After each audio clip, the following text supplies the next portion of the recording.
Hello students, আমি Nitish sir জ্ঞানজ্যোতি coaching সেন্টারের পক্ষ থেকে তোমাদের প্রত্যেককে জানাই আরো একবার স্বাগত। তো স্টুডেন্টস, আজকে আমি তোমাদের সঙ্গে আলোচনা করব এনইপি 4 ইয়ার আন্ডার গ্র্যাজুয়েট প্রোগ্রামের অধীনস্থ যে সমস্ত ছাত্রছাত্রীরা যারা north Bengal university under third সেমিস্টারে বিভিন্ন কলেজগুলোতে পড়াশোনা করছো, তোমাদের কিন্তু এই মুহূর্তে আর একটা এক্সামই বাকি রয়েছে, সেটা হলো আইডিসি। এবং আইডিসি তোমাদের থার্ড সেমিস্টারে যাদের এথিক্যাল ভ্যালুজ রয়েছে, সেই এথিক্যাল ভ্যালুজের ইউনিট নাম্বার 1 থেকে আজকে পার্ট 1 লাস্ট মিনিট সাজেশন আমরা যে বইটা প্রকাশ করেছি আমাদের সেন্টার থেকে, সেই বই থেকে কিছু গুরুত্বপূর্ণ এমসিকিউ প্রশ্ন নিয়ে আজকের এই ক্লাসটিতে আলোচনা করব। তোমাদের কি রয়েছে? নীতিশাস্ত্রের মূল্যবোধের থেকে সততা, ন্যায্যতা, শ্রদ্ধা, দায়িত্ব, করুণা, সহানুভূতি, ন্যায় বিচার এবং আনুগত্য।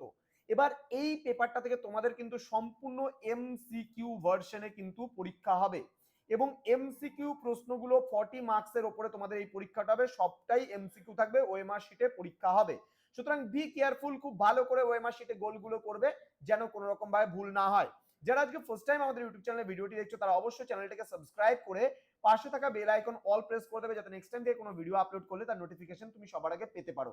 এছাড়া যারা ভাবছো যে অনলাইনে আমাদের ক্লাস জয়েন করবে, তারা অবশ্যই যোগাযোগ করবে আমাদের অফিসিয়াল নাম্বার 7076398606 নম্বরে অথবা 6295916282 নম্বরে। তোমাদের টোটাল কোর্স ফি রয়েছে তোমাদের এই সাধ্যের মধ্যে। যারা মেজর কোর্সে রয়েছে তাদের জন্য 1199 রুপিস পুরো সেমিস্টারের কোর্স ফি রয়েছে, এবং যারা মাল্টিডিসিপ্লিনারি কোর্স নিয়ে পড়াশোনা করছো তাদের জন্য 699 রুপিস পুরো সেমিস্টারের কোর্স ফি রয়েছে। তো দেরি না করে আজই যোগাযোগ করতে পারো আমাদের সঙ্গে, এবং পরবর্তী সেমিস্টারে অ্যাডমিশনও কিন্তু আমাদের শুরু হয়ে গেছে, ফোর্থ সেমিস্টারে অ্যাডমিশন, এবং 10th জানুয়ারি থেকে আমাদের শুরু হয়ে যাবে পরবর্তী সেমিস্টারের ক্লাসগুলো। তো যারা এখনো অ্যাডমিশন নাওনি, চটজলদি আমাদের কাছে অ্যাডমিশনটা নিয়ে নিতে পারো। চলো শুরু করছি আজকের ক্লাসটা। প্রথম প্রশ্ন, সততা নীতিশাস্ত্রের কোন উপাদানটির সাথে সবচেয়ে বেশি সম্পর্কযুক্ত? উত্তর হবে বিশ্বাসযোগ্যতা। চারটা অপশনের মধ্যে থেকে কিন্তু একটা অপশন চুজ করতে হবে এবং ওএমআর শিটে গোল গোল করতে হবে, এটা মাথায় রাখবে। পরবর্তী প্রশ্নে আমরা চলে আসব। বলছে কোনো কঠিন পরিস্থিতিতেও নিজের নৈতিক নীতিতে অবিচল থাকাকে কি বলে? এটা হবে নৈতিক দৃঢ়তা। পরবর্তী কোশ্চেন, কর্মক্ষেত্রে তথ্য গোপন করে আর্থিক সুবিধা নেওয়া কোন মূল্যবোধের লঙ্ঘন? এটা হবে সততা মূল্যবোধের লক্ষণ। নেক্সট চলে আসবো আমরা পরবর্তী প্রশ্নে, ন্যূনতম সুযোগ সুবিধার নীতি মূল ভিত্তি কি? এটা হবে সবচেয়ে কম সুযোগ প্রাপ্তদের সুবিধা। নেক্সট, ব্যক্তিগত পক্ষপাতিত্ব ছাড়া সিদ্ধান্ত গ্রহণ করাকে নীতিশাস্ত্রে কি বলা হয়? এটা হবে পক্ষপাতিত্বহীনতা। পরবর্তী প্রশ্নে আমরা চলে যাব। বলছে একটি প্রতিষ্ঠানের অভ্যন্তরীণ পরীক্ষার প্রশ্নপত্র ফাঁস করা কোন নীতি লঙ্ঘন করে? এটা হবে ন্যায্যতা লঙ্ঘন করে। নেক্সট, জনসমক্ষে সত্য কথা বলার সাহস কোন মূল্যবোধের অংশ? এটা হবে সততা মূল্যবোধের অংশ। Next, level playing field level playing field শব্দটি কোন নীতির সাথে সম্পর্কিত? এটা হবে ন্যায্যতার সঙ্গে সম্পর্কিত। পরবর্তী প্রশ্ন, নিজের ভুল স্বীকার করে নেওয়া সততার কোন দিকটি প্রকাশ করে? এটা হবে আত্মসমালোচনা। নেক্সট রয়েছে, একটি বিতর্কে প্রতিপক্ষের যুক্তিকে মনোযোগ সহকারে শোনা এবং সম্মান জানানো কোন মূল্যবোধের উদাহরণ? এটা হবে ন্যায্যতার উদাহরণ। পরবর্তী প্রশ্ন, অপর ব্যক্তির স্বাধীনতা ও স্বাতন্ত্র্যকে স্বীকৃতি দেওয়া নীতিশাস্ত্রে কি নামে পরিচিত? এটা হবে শ্রদ্ধা। পরবর্তী প্রশ্নে আমরা চলে আসব। বলছে একটি গণতান্ত্রিক সমাজে অন্যের ভিন্ন রাজনৈতিক মতাদর্শকে মেনে নেওয়া কিসের উদাহরণ? এটা হবে শ্রদ্ধার উদাহরণ। পরবর্তী প্রশ্নে আমরা চলে আসব, কর্মক্ষেত্রে সময় মতো কাজ শেষ করা এবং প্রতিশ্রুতি রক্ষা করা কোন নীতিশাস্ত্রীয় মূল্যবোধের অংশ? এটা হবে দায়িত্ব। পরবর্তী প্রশ্ন, পরিবেশ দূষণকারী পণ্য উৎপাদনকারী সংস্থার প্রধানের নীতিশাস্ত্রীয় দায়িত্ব কি? এটা হবে পরিবেশ রক্ষা করা। পরবর্তী প্রশ্নে আমরা চলে আসবো, কারো প্রতি তার পদমর্যাদা সামাজিক অবস্থান নির্বিশেষে ভদ্র ও বিনয়ী আচরণ করায় কি বলে? এটা হবে সম্মান। নেক্সট প্রশ্ন, একটি কঠিন পরিস্থিতিতে নিজের কাজের ফল মেনে নেওয়া নীতিশাস্ত্রে কিসের লক্ষণ? এটা হবে জবাবদিহিতার লক্ষণ। নেক্সট প্রশ্ন রয়েছে, আপনার ঊর্ধ্বতন কর্মকর্তার প্রতি উপযুক্ত ব্যবহার করা কোন মূল্যবোধের উদাহরণ? এটা হবে শ্রদ্ধা। পরবর্তী প্রশ্নে আমরা চলে আসব, নিজের সিদ্ধান্ত গ্রহণে ব্যক্তিগত নৈতিক বাধ্যবাধকতা অনুভব করা কিসের সাথে সম্পর্কিত? এটা হবে দায়িত্বের সাথে সম্পর্কিত। নেক্সট, অন্যের ব্যক্তিগত তথ্যের গোপনীয়তা বজায় রাখা কোন নীতির প্রতিফলন? এটা হবে শ্রদ্ধার প্রতিফলন। পরবর্তী প্রশ্নে আমরা চলে আসবো, সমাজে পরিবর্তন আনার জন্য ব্যক্তিগতভাবে উদ্যোগ নেওয়া কিসের উদাহরণ? এটা হবে সামাজিক দায়িত্বের উদাহরণ। পরবর্তী প্রশ্ন, অন্যের দুঃখ কষ্ট অনুভব করে তা দূর করার জন্য সক্রিয় ইচ্ছা পোষণ করাকে কি বলে? এটা হবে করুণা। নেক্সট, অপর কোনো ব্যক্তির পরিস্থিতিতে নিজেকে স্থাপন করে তার অনুভূতি বোঝার চেষ্টা করাকে কি বলা হয়? এটা হবে সহানুভূতি। পরবর্তী প্রশ্ন, একটি দাতব্য প্রতিষ্ঠানে স্বেচ্ছায় কাজ করার মূল প্রেরণা কি? এটা হবে করুণা। পরবর্তী প্রশ্ন, দয়ার কাজ বা অ্যাক্ট অফ কাইন্ডনেস কোন মূল্যবোধের সাথে সরাসরি জড়িত? এটা হবে করুণার সাথে।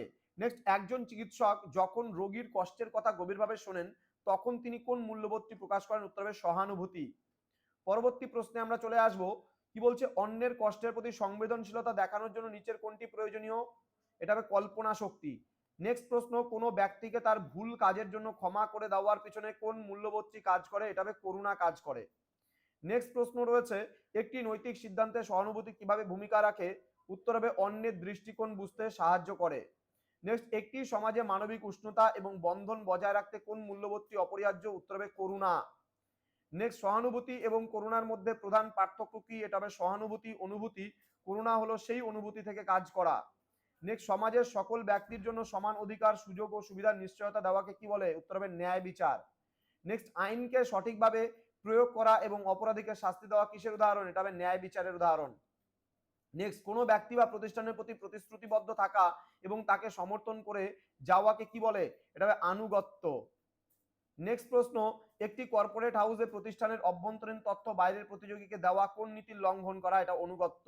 দেন রেস্টোরেটিভ জাস্টিস কিসের ওপর জোর দেয়? এটা ভুক্তভোগীর ক্ষতিপূরণ ও পুনর্বাসনের ওপরে জোর দেয়। নেক্সট, চাকরির ক্ষেত্রে শুধুমাত্র যোগ্যতার ভিত্তিতে নির্বাচন করা কোন নীতির প্রয়োগ? এটা হবে ন্যায় বিচার নীতির প্রয়োগ। নেক্সট, নৈতিকতা ও আনুগত্যের মধ্যে দ্বন্দ্ব হলে কোনটি প্রাধান্য পাওয়া উচিত? এটা হবে সর্বদা নৈতিকতা। পরবর্তী প্রশ্ন, জ্ঞানমূলক প্রকল্পগুলি সমাজে সম্পদ বন্টনের ক্ষেত্রে কোন নীতি প্রতিষ্ঠা করতে চায়? ন্যায্য বন্টন। নেক্সট, আপনি যদি আপনার বন্ধুর গোপনীয়তা রক্ষা করতে প্রতিজ্ঞ হন তবে আপনি কোন মূল্যবোধ দেখাচ্ছেন? এটা হবে আনুগত্য। নেক্সট, আইনের দৃষ্টিতে সবাই সমান এই ধরনটি নীতিশাস্ত্রের কোন মূল স্তম্ভ? এটা হবে ন্যায় বিচারের মূল স্তম্ভ। পরবর্তী প্রশ্ন বলছে, কোন সহকর্মীর অসুস্থতার কারণে তার কাজের ভার নেওয়া একই সাথে কোন দুটি মূল্যবোধ প্রকাশ করে? এটা হবে করুণা ও দায়িত্ব। পরবর্তী প্রশ্ন, একটি সরকারি চাকরিতে স্বজনপ্রীতি নীতিশাস্ত্রের কোন দুটি মূল্যবোধের লঙ্ঘন? এটা হবে ন্যায্যতা ও ন্যায় বিচারের লঙ্ঘন। নেক্সট, হুইসেল ব্লোয়িং করার সময় একজন ব্যক্তি কোন নীতিশাস্ত্রীয় বাধ্যবাধকতার প্রতি সবচেয়ে বেশি দায়বদ্ধ থাকেন? এটা হবে জনস্বার্থের প্রতি দায়বদ্ধ। পরবর্তী প্রশ্ন, নিজের ভুল স্বীকার করতে দ্বিধা করা কোন নীতিশাস্ত্রীয় দুর্বলতা প্রকাশ করে? এটা হবে সততার অভাব। হ্যাঁ। নেক্সট রয়েছে, একজন শিক্ষক দুর্বল ছাত্রীকে অতিরিক্ত সময় দিয়ে সাহায্য করছেন বা ছাত্রকে অতিরিক্ত সময় দিয়ে সাহায্য করছেন, এটি কোন ধরনের মূল্যবোধের উদাহরণ? এটা হবে করুণা এবং দায়িত্বের উদাহরণ। নেক্সট, একজন বিচারক ধনী বা দরিদ্র নির্বিশেষে সবার জন্য সমান রায় দিচ্ছেন, এটি কোন নীতিশাস্ত্রীয় মূল্যবোধের প্রকাশ? এটা হবে ন্যায় বিচার ও শ্রদ্ধার বিকাশ, কিন্তু হ্যাঁ, ন্যায় বিচারের বিকাশ। ক্লিয়ার? নেক্সট কোশ্চেন বলছে, একটি দলীয় প্রকল্পে একজন সদস্য যদি অন্য সদস্যের মতামতকে গুরুত্ব না দেন তবে তিনি কোন মূল্যবোধ লঙ্ঘন করছেন? এটা হবে শ্রদ্ধা লঙ্ঘন করছেন। নেক্সট রয়েছে, ক্যাটাগরিক্যাল ইম্পারেটিভ ধারণাটি মূলত কোন নীতির ওপর জোর দেয়? এটা হবে দায়িত্বের উপরে জোর দেয়। পরবর্তী প্রশ্নে আমরা চলে আসব, একটি প্রতিষ্ঠানের গোপনীয়তা বজায় রাখা কোন নীতির সরাসরি অংশ? এটা হবে আনুগত্য। ব্যক্তিগত বিশ্বাস বা সুবিধা নির্বিশেষে আপনার কাজ এবং তার পরিণতির জন্য জবাবদিহি করা কিসের অংশ? এটা হবে দায়িত্বের অংশ। তো স্টুডেন্ট, আশা করি আজকের এই সংক্ষিপ্ত ক্লাসটা তোমরা বুঝতে পেরেছো। তোমাদের আমি আবারও বলছি, এই 50 কোশ্চেন সাফিসিয়েন্ট না, এরপরে আমরা আরো কিছু পার্টের উপরে তোমাদের এথিক্যাল ভ্যালুজ এর কোশ্চেন নিয়ে আসবো। আজকে এবং আগামীকালকে ধরে দুদিন ধরে তোমরা কিছু কোশ্চেন পাবে। চ্যানেলটিকে অবশ্যই সাবস্ক্রাইব করে পাশে থাকা বেল আইকন অল প্রেস করে রাখো, এবং যারা ভাবছো যে অনলাইনে যুক্ত হবে পরবর্তী সেমিস্টার থেকে 7076398606 নম্বরে অথবা 6295916282 নম্বরে সরাসরি তোমরা যোগাযোগ করতে পারো। দেখা হচ্ছে খুব তাড়াতাড়ি আরো একটা নতুন ভিডিও নিয়ে তোমাদের সঙ্গে। তোমরা প্রত্যেকেই ভালো থেকো, সুস্থ থেকো। Thank you so much. Thanks for watching after all. Thank you.